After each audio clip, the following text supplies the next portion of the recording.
کا کپڑا اتار دے۔ بچے نے کہا تھا چچا اگر تمہارے اندر غیرت ختم ہو گئی ہے تو میں اپنے مصطفیٰ کی محبت پر اپنے بدن کے کپڑے کو بھی اتار دوں گا۔ تاریخ بتاتی ہے کہ اس بچے نے اپنے بدن کے کپڑے کو اتارا، ننگے بدن ہو کر کے راستے میں چل رہا ہے۔ اب دماغ کے اندر میں ایک ہی خیال ہے کہ ساری دنیا نے ٹھکرا دیا، گھر سے اپنوں نے نکال دیا، دل نے فیصلہ کیا کہ جس کا کوئی نہیں ہوتا اس کا مدینے کے تاجدار ہوتا ہے۔ اس بچے کے دل نے کہا تھا اے بچہ سوچ کیا رہے ہو، ساری دنیا نے ٹھکرا دیا، تو مصطفیٰ کی بارگاہ میں چلا جا۔ دل کہہ رہا ہے لیکن ذہن کہتا ہے اے بیٹا تو نبی کی بارگاہ میں جا تو رہے ہو لیکن ذرا یہ تو بتاؤ بدن پر کپڑے نہیں ہے، ننگے بدن مصطفیٰ کے قریب جاؤ گے، ساری دنیا نے ٹکڑا تو دیا، اگر نبی کی بارگاہ میں جاؤ گے ننگے بدن مصطفیٰ دیکھیں گے، اگر وہ بھی اپنے دربار سے تجھے باہر نکال دے پھر کس کے دروازے پر جاؤ گے؟ قسم خدا کے مسلمانوں، جب بچے کے ذہن نے کہا تھا اپنی ماں کے دروازے پر پہنچتا ہے، ماں سے کہتا ہے اے میری ماں میرے لیے ایک چادر کا انتظام کر دے۔ ماں پوچھتی ہے بیٹا چادر کیا کرو گے؟ بچے نے کہا تھا ماں میں نبی کا مدینہ جا رہا ہوں، میں چاہتا ہوں کہ جب نبی کے سامنے میری حاضری ہو تو مصطفیٰ کی نظر میرے بدن ننگے بدن پر نہ پڑے۔ ماں اندر جاتی ہے، ایک چادر لے کر کے آتی ہے، اس چادر کو دو ٹکڑے کرتی ہے، ایک ٹکڑا تہبند بنایا جاتا ہے، دوسرا ٹکڑا بیٹے کے لیے قمیص بنایا جاتا ہے۔ ماں کہتی ہے بیٹا چند دن رک جا تیرے لیے کپڑے کا انتظام کر دوں گا۔ بچے نے کہا تھا اے میری ماں تو اس بات کی کیسے گارنٹی لے رہی ہے کہ اگر میں تمہارے پاس چند دن رک گیا اور اگر میری موت آ گئی تو میں خدا کے سامنے کون سا چہرہ دکھاؤں گا؟ قسم خدا کے مسلمانوں، بچے نے کہا تھا، ماں نے کہا تھا بیٹا نبی کا مدینہ جا رہے ہو، اگر کبھی تجھے تلاش نہیں پڑے، اگر کبھی بھی ماں کی ممتا اگر امڑ جائے تو تجھ کو کہاں تلاشوں گا؟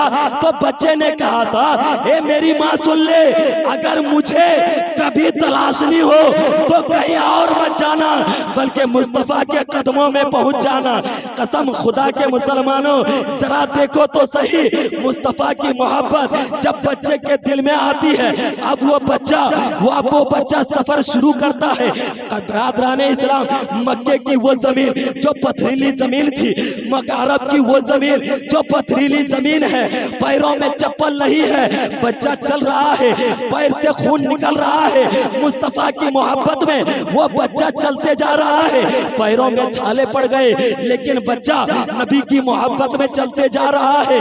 قسم خدا کے مسلمانوں، جب وہ بچہ مصطفیٰ کے مدینے میں پہنچتا ہے، مسجد نبوی کے دروازے پر کھڑا ہو جاتا ہے۔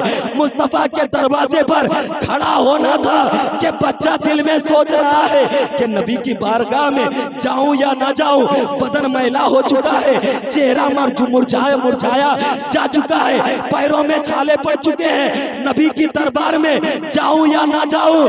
ادھر بچہ سوچ رہا ہے، ادھر میرے اللہ نے اپنے محبوب کو وہ طاقت بخشی کہ میرے محبوب کو پتہ چل چکا ہے کہ میرا دیوانہ آ گیا ہے۔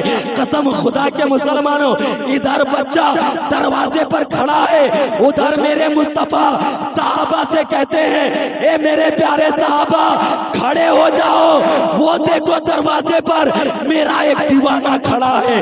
قسم خدا کے مسلمانوں، تاریخ بتاتی ہے کہ اس دن ساری دنیا مصطفیٰ کی بات کرتے تھے اور مصطفیٰ اپنے اس دیوانے کی بات کر رہے تھے۔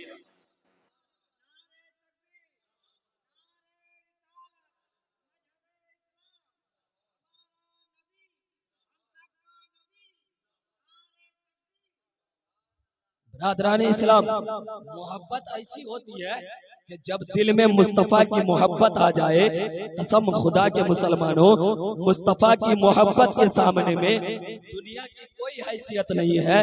میں نے خطبہ مسنونہ کے بعد جس آیت کریمہ کی تلاوت کیا، اللہ فرماتا کل نفس ذائقۃ الموت، ہر انسان کو ایک نہ ایک دن موت کا مزہ چکھنا ہے، لیکن مرنے سے پہلے دل میں مصطفیٰ کی محبت، پیشانیوں میں خدا کی عبادت جو سجا کر کے دنیا سے رخصت ہوا، یقیناً وہی انسان کامیاب بھی ہے، وہی انسان اللہ کی بارگاہ میں مقبول بھی ہے۔ اللہ تبارک و تعالی ہم تماموں کو ان چند باتوں پر عمل کرنے کی توفیق عطا فرمائے۔ السلام علیکم ورحمۃ اللہ۔